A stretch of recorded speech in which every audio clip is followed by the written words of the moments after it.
नमस्कार साथियों। सभी साथियों को मेरा नमस्कार। मैं अजय सिंह केमिस्ट्री क्लास में आज बहुत बहुत स्वागत है सभी बच्चों का, सभी साथियों का।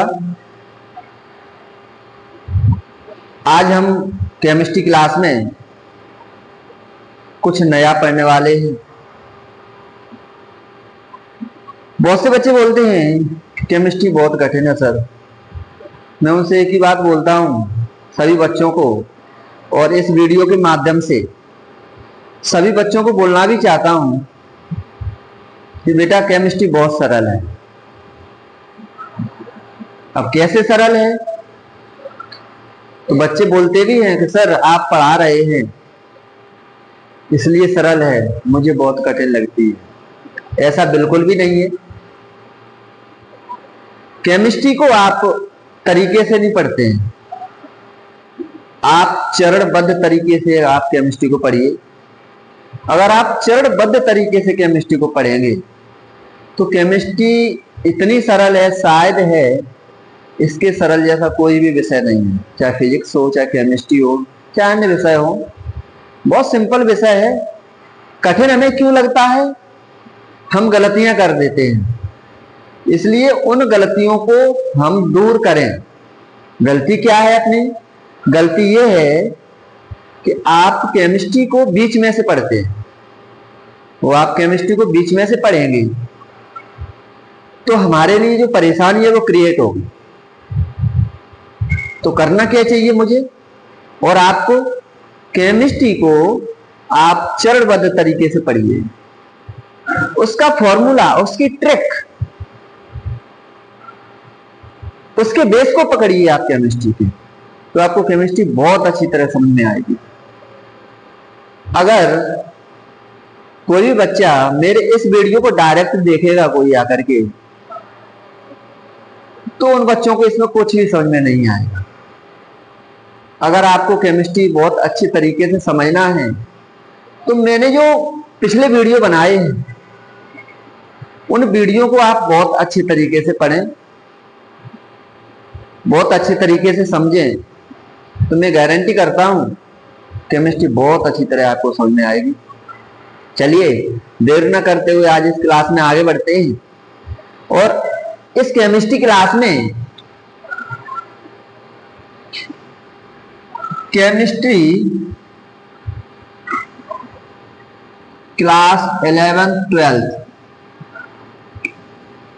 क्लास 11-12 केमिस्ट्री में आज अपना जो लेक्चर नंबर है वो लेक्चर नंबर 12 है।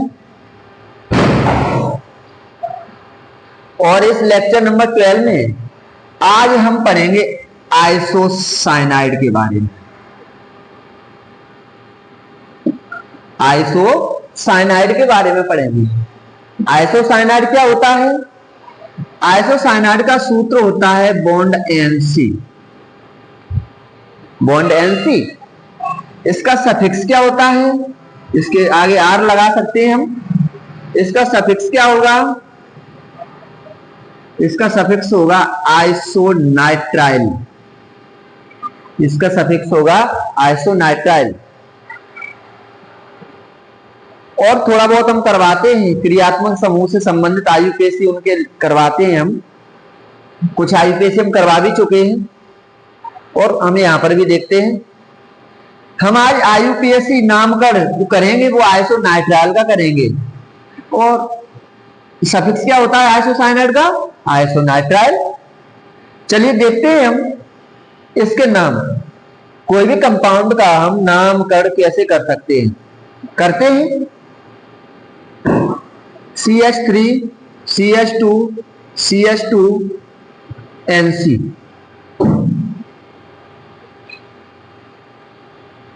क्या नामकरण होगा? कैसे करेंगे? तरीके वही हैं जो मैंने पिछली बार बताए थे। सबसे पहले हमें मेन चेन बना, चलो इसका नामकरण करते हैं। 1 2 3 3 कार्बन की मुख्य चेन है। क्या नाम होगा? प्रोप। 3 कार्बन को प्रोप बोलते हैं। बॉन्ड नेम सिंगल बॉन्डेड है तो लगेगा ane, ANE। Plus functional group क्या है? क्या होता है इसका? आइसोनाइट्राइल। तो आइसोनाइट्राइल को चलो इसके साथ ज्वाइंट करके हम कराते हैं। तो देखिए ANE ई और इसका भी अक्षर आई, दोनों ही वोवेल्स हैं। तो दोनों वोवेल्स साथ साथ नहीं आ सकते, ई को हमें हटाना पड़ेगा यहां से। तो क्या बन जाएगा यहां पर? Propane iso nitrile, propane iso nitrile. चलिए और भी देखते हैं आगे। CH3 CH double bond CH CH CH3 CH2 NC। चलिए इसका नामकरण देखते हैं।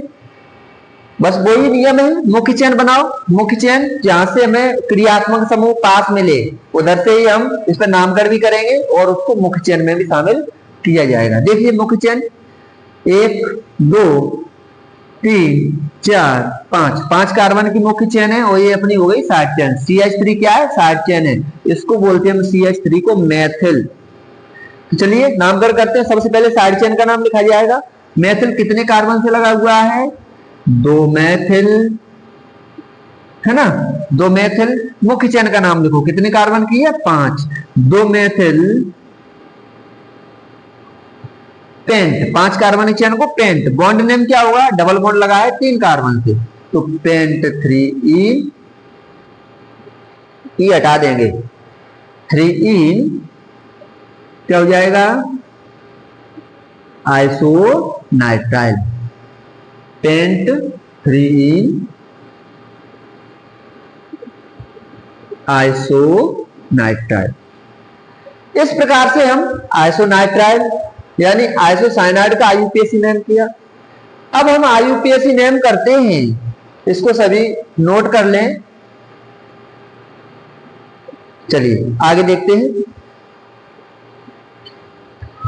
आगे जिसका नामकरण करने जा रहे हैं हम, वो है अपना ईथर। ईथर बहुत ही इंपॉर्टेंट है, इसको सभी बच्चे अच्छे ध्यान से देखें, अच्छे तरीके से। अगर आप वीडियो को स्किप करके चले जाएंगे तो आपको कुछ भी समझ में नहीं आएगा। आपको अगर सीखना है तो प्लेटफॉर्म आपको पकड़ना पड़ेगा। तो यहाँ पे अब हम किसके बारे में पढ़ाने जा रहे हैं? ईथर के बारे में। ईथर क्या होता है? ईथर होता है R bond O bond R। R क्या लगा हुआ है यहाँ पे? ROI-। ये दोनों ही एल्किल ग्रुप है। क्या है? एल्किल ग्रुप है। इनका जो सफिक्स होगा, सॉरी, इसका जो नामकरण करने का जो तरीका होगा ईथर का, वो क्या होगा? इसको बोला जाएगा, ये किसी एक के साथ जुड़ जाएगा तो जिसके साथ ऑक्सीजन जुड़ेगा। देखिए पहली बात, जो ईथर है, ईथर क्या होता है? हम लिख सकते हैं यह प्रतिस्थापी समूह है। प्रतिस्थापी समूह है। प्रतिस्थापी समूह का मतलब होता है ये जो ईथर है, यानी बीच में जो O दिखाई दे रहा है, यानी ऑक्सीजन दिखाई दे रहा है, ये यौगिक को क्या करता है? ये समूह को अलग अलग करता है। इस प्रतिस्थापित एक दूसरे से अलग करता है। ईथर क्या करता है? समूह को अलग अलग 2 भागों में बांट देता है। तो ये ऑक्सीजन एल्किल ग्रुप, चाहे R इधर हो चाहे R हो, मतलब इधर भी कोई एल्किल ग्रुप है और इधर भी कोई एल्किल ग्रुप है। जो ऑक्सीजन है किसी न किसी के साथ तो जुड़ेगा। तो किसके साथ जुड़ेगा उसका भी बताते हैं हम कैसे जुड़ेगा। जिस ऑक्सीजन जो है जिस एल्किल ग्रुप के साथ जुड़ेगा उसका नाम पहले लिखा जाता है। तो इसका नाम ऑक्सी, यानी एल्क के साथ ऑक्सी लगाएंगे तो क्या हो जाएगा? ये एल्कोक्सी। एल्क प्लस ऑक्सी यानी एल्कोक्सी। एल्कोक्सी। जिस ऑक्सीजन जिस ग्रुप के साथ जुड़ेगा उसका नाम पहले लिखा जाएगा, और जो तुम्हारा जो भी R ग्रुप अलग हुआ है उसका नाम क्या लिखेंगे? Alkoxy alkane. इसका नाम किस तरीके से बनाया जाएगा? जिस ग्रुप के साथ ये ऑक्सीजन जो है जिस R के साथ जुड़ेगा उसका नाम पहले लिखा जाएगा, और उसका नाम किस तरीके से लिखेंगे?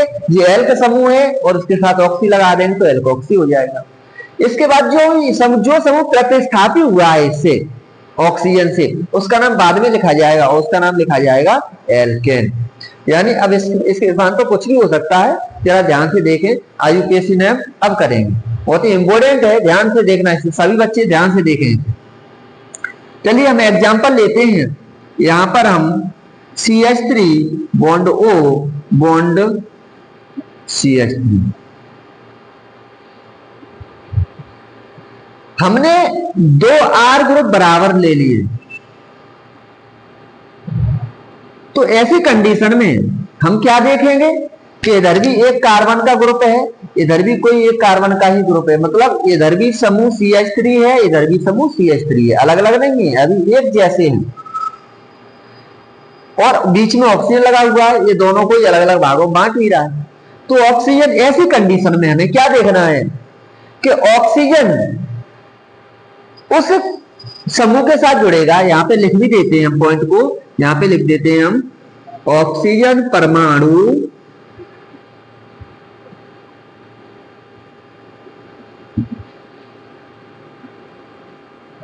उस कार्बन समूह से जुड़ेगा,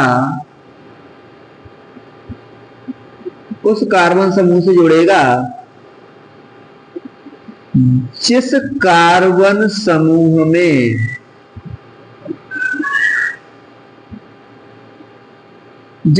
समूह में कार्बन की संख्या कम हो। आई बात समझ में? ये ऑक्सीजन परमाणु उस कार्बन समूह से जुड़ेगा जिस कार्बन समूह में कार्बन की संख्या कम हो। मेन पॉइंट को पकड़ना, यही गलती करते हैं अधिकतर बच्चे। ये ऑक्सीजन परमाणु किससे जुड़ेगा? उस कार्बन समूह से जुड़ेगा जिस कार्बन समूह में कार्बन की संख्या कम हो। अगर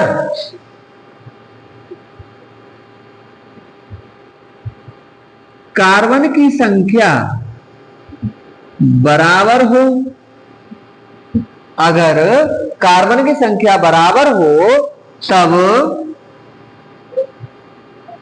इस ऑक्सीजन परमाणु को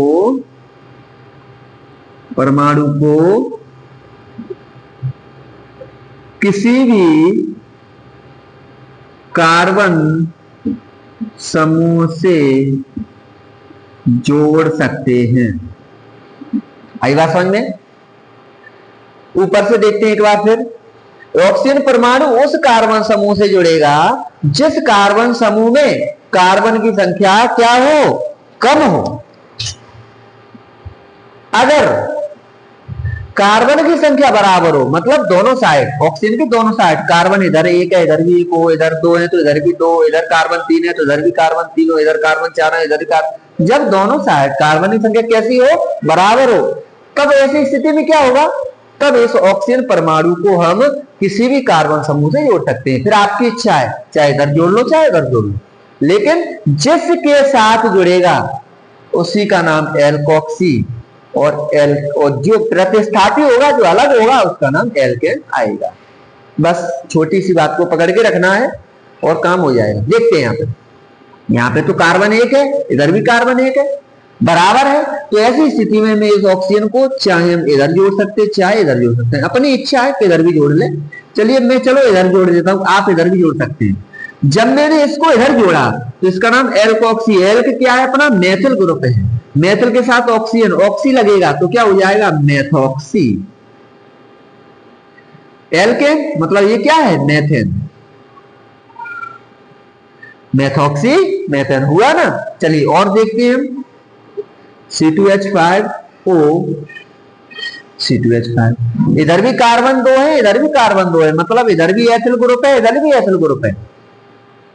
तो ऐसी कंडीशन में मैंने बताया इस ऑक्सीजन को परमाणु को किसी के साथ भी जोड़ सकते हैं। चलो अब के बारे में मैं इसके साथ जोड़ के बता देता हूं। और जोड़ने को तो हम इधर भी जोड़ सकते हैं, उधर भी जोड़ सकते हैं, ध्यान रखना। तो इस वाले ऑक्सीजन परमाणु को हम इधर जोड़ रहे हैं, तो इसका नाम क्या होगा? इसका नाम पहले बनाना पड़ेगा। तो एथेन के साथ क्या जुड़ा है? ऑक्सी जुड़ा है, तो ये हो जाएगा एथॉक्सी। एथॉक्सी एल्केन, यानी जे ही तो अलग हुआ है, तो एथॉक्सी एथेन, नाम क्या हो गया इसका, एथॉक्सी एथेन। चलिए आगे देखते हैं, CH3O C2H5, इसमें देखते हैं ये ऑक्सीजन परमाणु किसके साथ जाएगा, जिसके साथ कार्बन की संख्या कम है, बस उसी के साथ चला जाएगा। देखते हैं, कार्बन की संख्या इसके साथ कम है तो ये इसी के साथ चला जाएगा। इधर कार्बन एक है, इधर कार्बन दो है, ये तो अलग अलग हो गए ना, तो किसके साथ जाएगा, जिसके साथ कार्बन की संख्या कम है उसके साथ। तो ये क्या हो, इसका नाम पहले बनाओ, क्या हो जाएगा, मैथ है ना, तो ऑक्सी हो जाएगा मैथॉक्सी, ये क्या हो जाएगा, मैथॉक्सी एथेन। आगे एग्जांपल देखते हैं और भी, CH3 CH2 CH2O CH2 CH2 CH2 CH CH2 CH3 CH3। इस वाले को देखते हैं, किसके साथ जुड़ेगा, ये ऑक्सीजन परमाणु ये कार्बन समूह को प्रतिस्थापित कर रहा है, दोनों को ये अलग अलग कर रहा है, लेकिन ये किसी न किसी के साथ तो जुड़ेगा, जिसके साथ कार्बन की संख्या कम होगी उसी के साथ जुड़ जाएगा। देखिए इधर कार्बन कितने, 1 2 3, इधर कार्बन 1 2 3 ज्यादा है तो इधर ही जुड़ेगा, तो इसी का नाम पहले बनाएंगे। अब ये एथॉक्सी है, पहले कार्बन से इधर भी नंबरिंग कर देते हैं, 1 2 3 4 5 होते नीचे चलते हैं तो 5 6, तो इधर मुख्य चेन क्या बनी, इधर मुख्य चेन ये है अपनी, तो ये अपनी साइड चेन है, ठीक है ना। तो इसका नाम पहले बनाएगा, क्या बनेगा इसका नाम, पहले कार्बन से है ना एथॉक्सी, कोई बात नहीं, पहला कार्बन एक को भी लिखते ही नहीं है, अगर ये एथॉक्सी अन्य कार्बन से होता तो हम इसको क्या कर देते, लिखते हैं। जरा ध्यान से देखें यहाँ पे क्या नाम हो जाएगा, कितने कार्बन का, कितने कार्बन है इधर, 1 2 3, तो ये हो जाएगा प्रोपॉक्सी, क्या हो गया, प्रोपॉक्सी। अब इसका काम करते हैं इधर, मतलब इसका भी हम नाम लिखते हैं, तो इधर का इसका तो नाम लिख गया प्रोपॉक्सी। अब मैंने बताया था ये तो इसकी मुख्य चेन है, ये साइड चेन है, तो साइड चेन का नाम पहले लिखा जाता है। तो साइड चेन क्या है, मेथिल, मेथिल कौन से कार्बन से जुड़ी है, चौथे कार्बन से, तो 4 मेथिल, प्रोपॉक्सी 4 मेथिल, कितने कार्बन की मुख्य चेन है, 6, तो 6 को बोलते हैं हम हेक्स, सिंगल बॉन्डेड है तो हेक्सेन। प्रोपॉक्सी 4 मेथिल हेक्सेन, इस प्रकार से हम इस पे भी नामकरण कर सकते हैं। चलिए और एग्जांपल देखते हैं, CH3 CH2 CH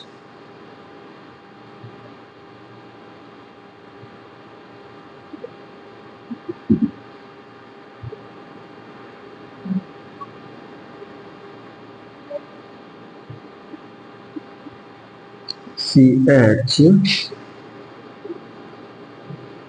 CH2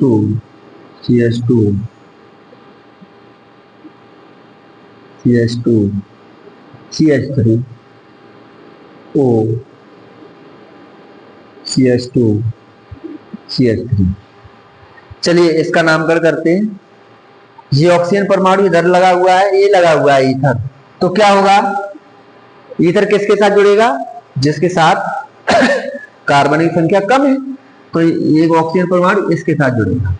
तो कितने कार्बन की चेन है इधर, 1 2, 2 को क्या बोलेंगे, एथ, एथ के साथ ऑक्सी आ जाएगा, तो इसका नामकरण कैसे करेंगे हम, एथॉक्सी। लेकिन देखना ध्यान से, इसका नामकरण करते समय थोड़ा ध्यान रखना है, इधर ऊपर एथॉक्सी पहले कार्बन से लगा हुआ था, तो इसलिए मैंने 1 नहीं लिखा, लिखो या ना लिखो कोई फर्क नहीं पड़ता, लेकिन यहाँ पे थोड़ा ध्यान दो, इस वाले चेन की, क्योंकि ये प्रतिस्थापित समूह हो गया इधर का, तो इसका जब हम पहले मुख्य चेन बनाएंगे इसमें, तो मुख्य चेन तो यही है इसकी, ये इसका फंक्शनल ग्रुप, इस मुख्य चेन में क्रियात्मक समूह भी लगा हुआ है।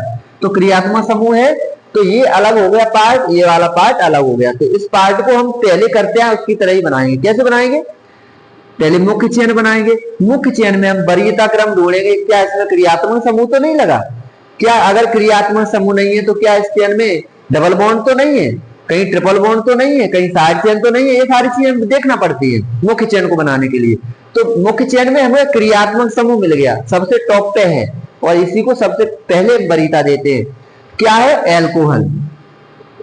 एल्कोहल है तो बस इसी को वरीयता देते हुए मुख्य चेन बना देंगे और इधर से ही इस पे नंबरिंग करेंगे। तो करिए नंबरिंग। पहला कार्बन, ये पहला कार्बन हुआ, ये दूसरा हुआ, ये तीसरा हुआ, ये चौथा, पांचवा और छठवां। 6 कार्बन की मुख्य चेन है और इसमें एल्कोहल भी लगा हुआ है। लेकिन इधर क्या है? ये इसको मैंने लिखा एथॉक्सी, लेकिन एथॉक्सी कितने कार्बन से लगा हुआ है? तीसरे कार्बन से। तो यहाँ पे हमें लिखना पड़ेगा 3 एथॉक्सी। क्या लिखना पड़ेगा? 3 एथॉक्सी। अब इसका नामकरण कर दो, इस वाले पार्ट का, इस वाले भाग का नामकरण करेंगे। तो कैसे करते हैं नामकरण? कोई साइड चेन तो है नहीं, एल्केनेम लिखेंगे। एल्केनेम कितने कार्बन की चेन है? 6 कार्बन की। तो 6 कार्बन को क्या बोलते हैं हम? Hex. Bond name single bonded है तो हेक्सेन। इस एल्कोहल का हमें क्या लिखना पड़ेगा? सफिक्स लिखना पड़ेगा। तो सफिक्स पहले कार्बन से है, क्या होता है सफिक्स इसका? एल्कोहल का ऑल होता है।